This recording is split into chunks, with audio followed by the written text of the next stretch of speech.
Hi, this is Tim from Latest 3DS Games, and I'm back with just a little bit more Nintendo 3DS news. So there is going to be a mini Nintendo Direct, which is coming out on July the 18th. It's coming out in Japan. Not sure if it's going to get fully translated into English and get converted over to for us to see. So you might want to check it out on the Japan Nintendo site.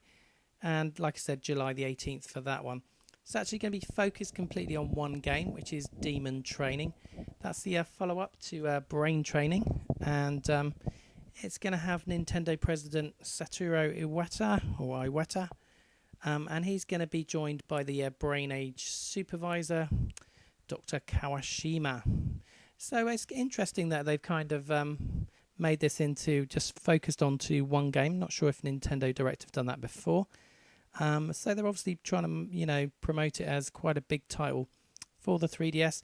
Although, unfortunately, at the moment, I don't have any release dates or anything like that. So you may want to just check that one out. Like I said, it may just be completely in Japanese, but you should be able to kind of follow along some of it and obviously hopefully get a look at the game itself. So moving on from there, Nintendo have said that they fully intend to make a profit on the Nintendo 3DS XL. Straight from day one. I'm not quite sure what this really means. I'm kind of interpreting it that as the price is just under, it's around $200, isn't it, in the US, and it's actually can be set by the retailers in the UK, Europe, and it's looking like 170, 180 sort of pounds.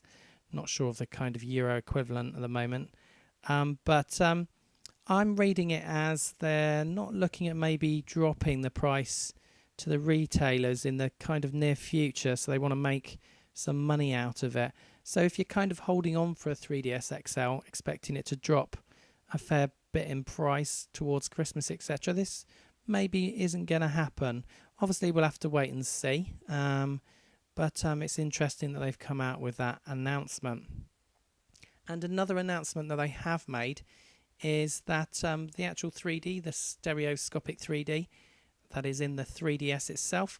They're happy with the feature, but they're maybe not going to make it into a headline feature in future consoles, although they do expect it to still feature somewhere along the line. So I think, again, reading between the lines, they're pretty happy with what it's done, but they realise it's not an essential part of the game.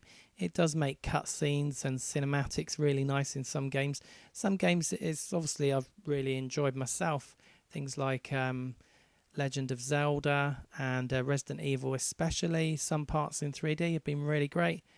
And I know some people really enjoy the games, playing them in 3D right the way through. It can be a little bit distracting in some games. By all means, leave your thoughts on that one. And Nintendo have said, like I mentioned, that it will still feature, but they're not going to make it into such a headline feature in future consoles. So like I said, leave your comments below. Be interested to hear your thoughts on the 3D and how much you use it. And that's basically it for this video. So don't forget you can subscribe to this news show, which is generally around sort of at least 5 times a week. So it's very regular. So you can actually subscribe to the show and obviously, subscribe to me if you haven't already. And I'll be bringing you some more news. And all the next 3D updates are next week. So this has been Tim at Latest 3DS Games. Thanks for watching.